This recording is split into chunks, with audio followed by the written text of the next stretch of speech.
ഊട്ടിയിലേക്കും കൊടൈക്കനാലിലേക്കും ഒരു ദിവസം പ്രവേശിക്കുന്ന ടൂറിസ്റ്റ് വാഹനങ്ങൾക്ക് പരിധി നിശ്ചയിച്ച് മദ്രാസ് ഹൈക്കോടതി. ഈ വർഷം ഏപ്രിൽ മുതൽ ജൂൺ വരെ വേനൽക്കാലത്താണ് നിയന്ത്രണം പ്രാബല്യത്തിലാവുക. ഊട്ടിയിലേക്ക് വാരാന്ത്യങ്ങളിൽ ദിവസം 8000 വണ്ടികളും മറ്റു ദിവസങ്ങളിൽ 6000 വണ്ടികളും മാത്രമേ കടത്തിവിടാൻ പാടുള്ളൂ. കൊടൈക്കനാലിൽ ഇത് യഥാക്രമം 6000 വണ്ടികൾക്കും 4000 വണ്ടികൾക്കുമാണ് അനുമതി. ജസ്റ്റിസുമാരായ എൻ സതീഷ് കുമാർ, ഭാരത ചക്രവർത്തി എന്നിവരടങ്ങിയ സ്പെഷ്യൽ ബെഞ്ചിന്റേതാണ് ഉത്തരവ്. സർക്കാർ ബസ്സുകളോ തീവണ്ടികളോ പോലുള്ള പൊതുഗതാഗത സംവിധാനം ഉപയോഗിക്കുന്നവർക്കും തദ്ദേശവാസികളുടെ വാഹനങ്ങളിൽ എത്തുന്നവർക്കും നിയന്ത്രണം ബാധകമല്ല. കാർഷികോൽപ്പന്നങ്ങൾ കൊണ്ടുപോകുന്ന വാഹനങ്ങൾക്കും യാതൊരു നിയന്ത്രണവും ഉണ്ടാകില്ലെന്നും കോടതി വ്യക്തമാക്കി.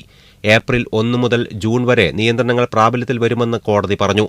മലയോര മേഖലകളിൽ പ്രവേശിക്കുന്നതിന് ഇ പാസുകൾ നൽകുമ്പോൾ ഇലക്ട്രിക് വാഹനങ്ങൾക്ക് മുൻഗണന നൽകണമെന്നും കോടതി അധികാരികളോട് നിർദ്ദേശിച്ചു. കഴിഞ്ഞ വർഷം ഏപ്രിലിൽ നീലഗിരി കുന്നുകളിലേക്കും കൊടൈക്കനാലിലേക്കും പ്രവേശിക്കുന്ന എല്ലാ വാഹനങ്ങൾക്കും ഇ പാസ് എടുക്കണമെന്ന് കോടതി നിർബന്ധമാക്കിയിരുന്നു. നീലഗിരിയിൽ പ്രതിദിനം 20,000 വാഹനങ്ങൾ പ്രവേശിക്കുന്നുണ്ടെന്നാണ് സംസ്ഥാന സർക്കാർ കോടതിയിൽ സ്റ്റാറ്റസ് റിപ്പോർട്ട് സമർപ്പിച്ചിട്ടുള്ളത്. ഇതോടെയാണ് കോടതി നിയന്ത്രണങ്ങൾ ഏർപ്പെടുത്തിയത്.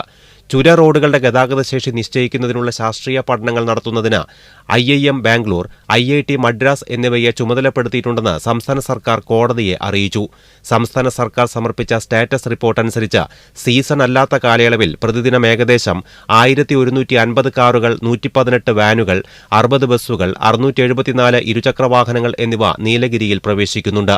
സീസൺ കാലയളവിൽ 11,509 കാറുകൾ, 1,341 വാനുകൾ, 637 ബസ്സുകൾ, 6,524 ഇരുചക്രവാഹനങ്ങളും നീലഗിരിയിലെത്തുന്നുവെന്നാണ് റിപ്പോർട്ട്. ന്യൂസ് ഡെസ്ക്, ജീവൻ.